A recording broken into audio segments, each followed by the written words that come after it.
अस्सलाम वालेकुम स्टूडेंट्स, मैं हूं आपका टीचर मोहम्मद सलमान अफजल। आज हम करेंगे थर्ड यूनिट 10th क्लास का और उसका टॉपिक होगा applications of total internal reflection. इससे प्रीवियस लेक्चर के अंदर हमने जो टॉपिक पढ़ा था वो था टोटल इंटरनल रिफ्लेक्शन।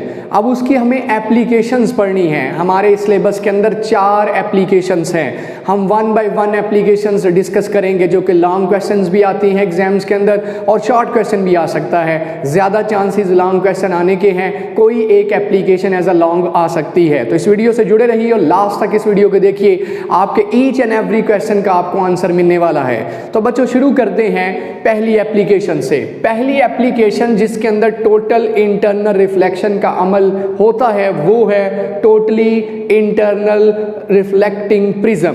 मतलब प्रिज्म के अंदर ये फिनोमेना होता है, that is total internal reflection. Prism क्या है बच्चों?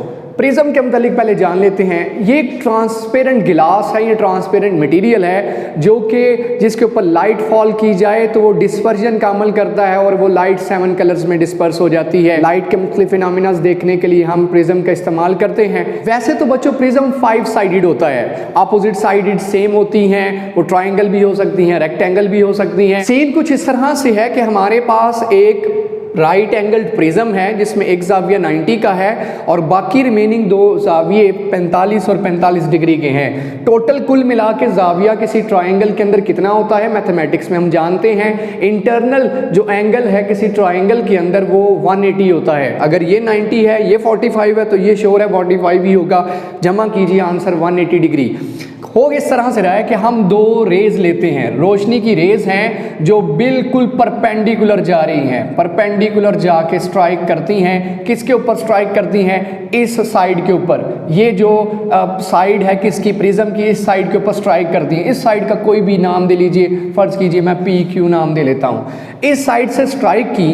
अब देखिए जब रोशनी की रे, हमने पढ़ा था, मैं आपको कॉन्सेप्ट आपके रिकॉल करवा दूं, जब रोशनी हवा से गिलास में दाखिल होगी और बिल्कुल परपेंडिकुलर नॉर्मल की तरह जाएगी, जरा भी बेंड नहीं होगी। इसका मतलब ना दाएं ना बाएं किसी तरफ नहीं मुड़ेगी बल्कि सीधी चली जाएगी। क्योंकि ये कितने जाविये से आ रही है? 90 के जाविये से, तो इसलिए ये सीधी चली जाएगी। ये सीधी जाके 2 रेज A और B मैंने 2 ली हैं, तो सीधी जाके कहाँ? हाइपोटेनस से टकराएंगी। ये इस ट्राइंगल का हाइपोटेनस है, यहाँ से आप कह सकते हैं प्रिज्म की ये साइड है, इस साइड का नाम रख लें PR। इस साइड से जाके टकराई।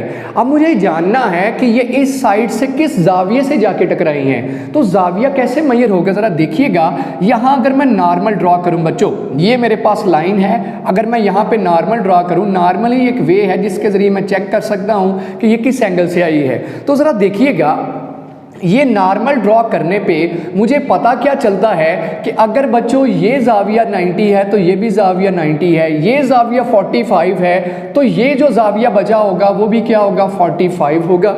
देखिएगा ये ट्राइंगल कंसीडर कर ले, तो ये 90 था बाहर से तो अंदर भी 90 है, ये 45 था तो 90 + 45 135 और बाकी कितना बचा? 45। इसका मतलब यहाँ पे जाविया कितना इस रे ने आके बनाया? 45 एंगल बनाया। तो नॉर्मल के साथ भी कितना जाविया होगा? क्योंकि टोटल जाविया कितना है? नॉर्मल का टोटल जाविया 90 है, 90 है तो 45 अगर हो गया तो बाकी क्या बचा? 45। तो नॉर्मल के साथ ये जो रे आके इस हाइपोटेनस में टकरा रही है, कितना जाविया बना रही है? 45।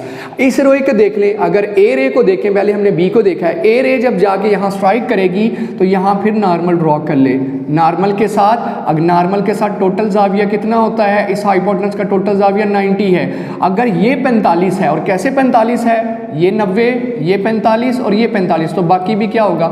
इसका मतलब ए रे भी इस हाइपोटेनस के साथ जाविया कितना बना रही है? जाके 45। ये है angle of incidence. Angle of incidence कितना है? 45। तो बताइए बच्चों, गिलास जो है, शीशा जो है, उसका क्रिटिकल एंगल क्या है? गिलास के लिए जो क्रिटिकल एंगल है, क्रिटिकल एंगल ऑफ गिलास is 42 degree. Critical angle of गिलास, शीशे का जो क्रिटिकल एंगल है वो 42 डिग्री है। इसका मतलब अगर कोई रे शीशे के अंदर, शीशे पे जाके पड़े, गिलास पे पड़े, कितने जाविये से? 42 से ग्रेटर एंगल से।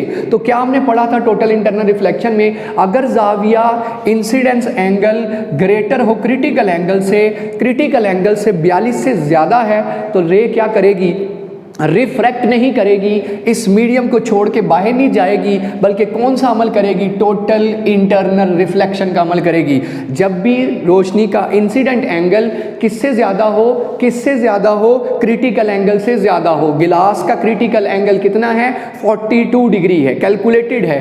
तो 42 से ज़्यादा जाविये से रोशनी जाके पड़ी, मैंने कैलकुलेट करके दिखाया, 45 से जाविये से पड़ी है। सो जब 45 के जाविये से हाइपोटेनस पे टकराएगी तो ये रोशनी की रे बाहर जाने की बजाय, इस गिलास से बाहर निकलने की बजाय क्या करेगी, इस गिलास के अंदर रिफ्लेक्ट होगी।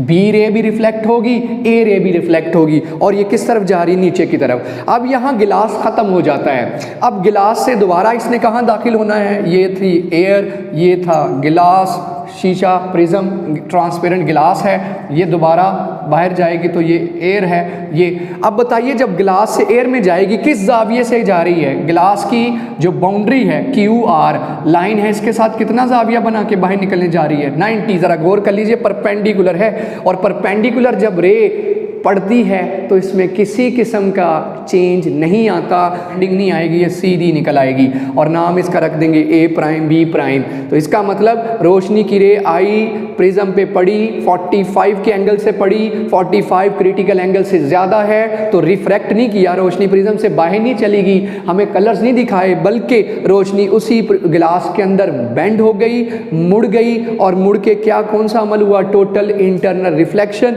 और ये देखिए, मुझे यहाँ पे ये रोशनी जो यहाँ से आ रही थी, अगर मेरी आई यहाँ पे होगी, मुझे ये रोशनी यहाँ दिखाई देगी। तो प्रिज्म के अंदर इस तरह से टोटल इंटरनल रिफ्लेक्शन की एप्लीकेशन है। अब बच्चों, आपने देखी होगी आबदोज आपने देखा होगा समुंदर के अंदर रहती है। अगर हमें समुंदर के बाहर देखना है कि ऊपर सरफेस पे कोई खतरा तो नहीं है, कोई चीज़ तो नहीं है, कोई दुश्मन तो नहीं है, तो क्या आबदोज ऊपर आएगी? इंजीनियर्स जो उसके अंदर मौजूद हैं, या जो भी उसमें नेवी के पर्सनल्स हैं, वो क्या ऊपर आके देखेंगे कि ऊपर कोई है तो नहीं है? वहाँ क्या यूज़ किया जाता है, वहाँ पेरिस्कोप यूज़ की जाती है। पेरिस्कोप एक ऐसा आला है जिसके अंदर 2 प्रिज्म यूज़ होते हैं। और कौन से प्रिज्म यूज़ होते हैं? Right angled prism. ये देखिए, मैंने बना के दिखा दिया। राइट एंगल्ड प्रिज्म किस तरह यूज़ होते हैं, ये देखिए, प्रिज्म मैंने रख दिया। ये एक पाइप है इस तरह का।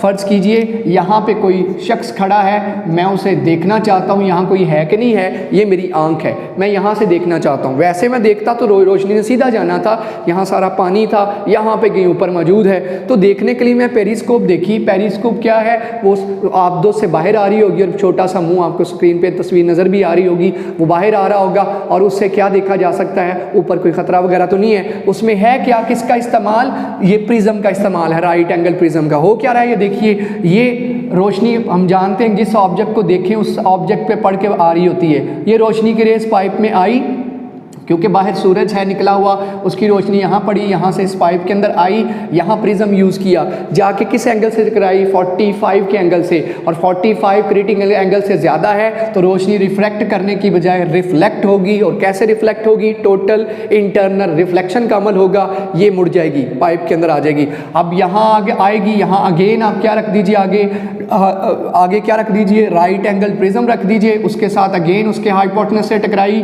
हाइपोटेनस से टकरा के किस जाविये से टकराई, 45 के एंगल से। 45 के एंगल से जब टकराई तो यहाँ फिर अमल हुआ टोटल इंटरनल रिफ्लेक्शन, और नतीजा ये रोशनी यहाँ से मुझ तक पहुँची। मैं यहाँ बैठे देख सकता हूँ कि यहाँ बैठे फ़र्ज़ कीजिए, ये आई जो है आपने फोकस करके देखी है, तो आप यहाँ बैठे देख सकते हैं ऊपर क्या हो रहा है, उधर क्या हो रहा है। So periscope is an application of right angle prism, और इसमें फिनोमेना कौन सा है, टोटल इंटरनल रिफ्लेक्शन। इसकी एक और एप्लीकेशन है, दैट इज़ बाइनोकुलर्स, दूरबीन के अंदर भी आपने देखा होगा, 2 आंखों से देखते हैं दूरबीन में, तो दूरबीन के अंदर भी क्या यूज़ किए जाते हैं, 2 राइट एंगल्ड क्या यूज़ करते हैं, प्रिज्म यूज़ करते हैं। आप डायग्राम भी देख सकते हो। होता कैसे इसके अंदर अमल, इसमें जो रोशनी की, अब देखिए ज़रा, इसमें और इसमें क्या हो रहा है, क्या इसके अंदर रोशनी ने अपनी डायरेक्शन बदली? नहीं, जिस डायरेक्शन पे आ रही थी उसी डायरेक्शन पे गई। ये आ रही थी रोशनी की रे, और इसी डायरेक्शन पे हमें मिली, डायरेक्शन चेंज नहीं हुई, सिर्फ और सिर्फ बेंडिंग हुई, और बेंडिंग होके उसके डायरेक्शन वही रही, जिस डायरेक्शन पे आ रही थी उसी डायरेक्शन पे गई है। यहाँ पे देखिए, यहाँ पे मैंने क्या यूज़ किया है, प्रिज्म ही यूज़ किया है, लेकिन कुछ इस तरह से यूज़ किया है कि अगेन अंदर एंगल कितना है 180, एक रे आई, दो रेज लेता हूँ, ये रेज आके पड़ी 45 के एंगल से पड़ी, पड़ने पे बेंड हुई क्योंकि कौन सा अमल होगा, टोटल इंटरनल रिफ्लेक्शन कब होता है, जब क्रिटिकल एंगल से ज़्यादा एंगल से रोशनी पड़े, तो रोशनी 45 के जाविये से पड़ेगी तो अंदर ही टोटल इंटरनल रिफ्लेक्शन होगी। यहाँ अगेन जाविया 45 से पड़ी, 45 से पड़ी तो अगेन। अब ज़रा देखिए, एक रे इस तरफ है, दो इस तरफ है, दो इस तरफ है, इसका मतलब बिल्कुल 180 का जाविया बना लिया है। तो 180 का जाविया भी बना सकता है, प्रिज्म बना के दे सकता है, रोशनी को बिल्कुल उलट के भी दे सकता है, और ये उलट के दे दिया तो ऑब्जेक्ट सीधा इस तरह का नजर आएगा।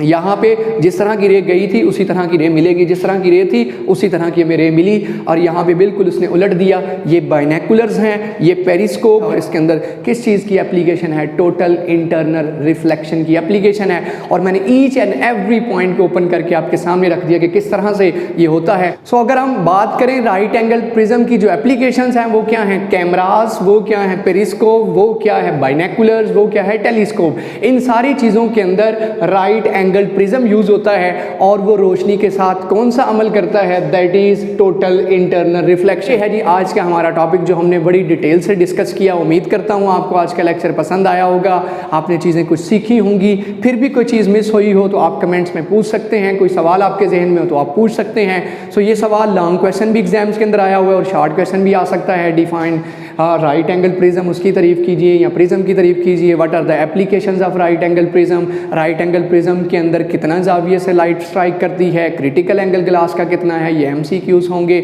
और ये कैसे सारा फिनोमेना होता है। ये शॉर्ट क्वेश्चन भी हो सकता है और लॉन्ग क्वेश्चन भी। इसी के साथ मैं आपसे इजाज़त चाहूँगा, नेक्स्ट वीडियो के साथ हाजिर होंगे कल। अल्लाह हाफिज़।